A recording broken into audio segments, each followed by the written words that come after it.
ఒక అడ్మినిస్ట్రేషన్ లో ఎక్కడికక్కడ చేసి తప్పులు గాని వచ్చినప్పుడు దాన్ని కరెక్ట్ చేయడానికి ఇన్ఫర్మేషన్ బ్రాడ్కాస్టింగ్ పెట్టుకున్నాం. ఇప్పుడు కూడా జిల్లాలో వింగ్స్ ఉన్నాయి.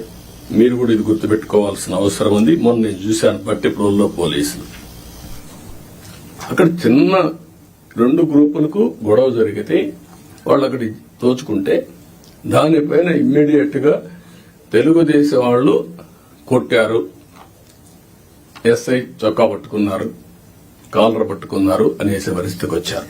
మీరు చూడండి ఎంత క్లియర్ గా, అంటే ఇంకా దీనికి ఏం చెప్పాలన్న వీళ్ళకి అర్థం కాదు.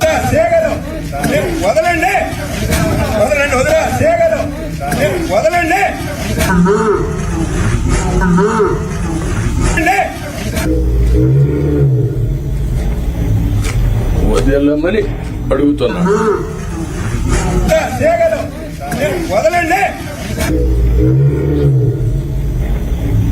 ఓకే, దెన్ అది చొక్కా పట్టుకున్నట్టు చిత్రీకరించడం, అది రైట్ టైంలో చెప్పకపోతే ఇప్పుడు కొంత ఫేక్ ఫెలోస్ అంతా వచ్చేసి సోషల్ మీడియాని మిస్యూజ్ చేసి ఇష్టానుసారంగా ఇలాంటి వేసే పరిస్థితికి వచ్చారు. మొన్న మీరు చూశారు, ఈ గవర్నమెంట్ చాలా క్లియర్ గా ఉన్నాం, పొలిటికల్ విక్టిమైజేషన్ చెయ్యం. అదే సమయంలో తప్పు చేసిన వాడిని మాత్రం వదిలిపెట్టాం. And I very clear on that. మళ్లీ జీవితంలో తప్పులు చేయాలంటే భయపడాలి ప్రజాస్వామ్యంలో. ఈ రోజు చేసి తప్పించుకుంటాడు అంటే అది ప్రభుత్వ అసమర్థత. మనం తప్పులు చేస్తే మనకు కూడా అది జరుగుతుంది. That is the message I want to give it very clearly.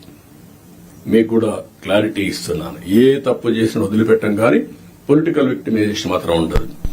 మనం మాట్లాడుతూ 36 మందిని చంపేశారని ఢిల్లీకి పోయి ధర్నాలు చేశారు. మేము అసెంబ్లీలో అడిగాం, ఆ 36 పేర్లు ఇవ్వండి. 36 మంది చంపేసి ఎఫ్ఐఆర్ ఉంటుంది కదా, ఆ ఎఫ్ఐఆర్ ఇవ్వండి, నేను యాక్షన్ తీసుకుంటా. ఇంతవరకు ఇవ్వాలి. అంటే రాజకీయాలు కూడా మారాయి. ఆ విషయం మీరు గుర్తుపెట్టుకోవాలి. రాజకీయ నాయకులు పేపర్ పెట్టుకొని, టీవీ పెట్టుకొని, సోషల్ మీడియాలో తప్పుడు ప్రచారం చేసి గవర్నమెంట్ ని సెబటైజ్ చేసే పరిస్థితికి వస్తున్నారు. ఇది అన్టాలరబుల్. నేను I very clear on that.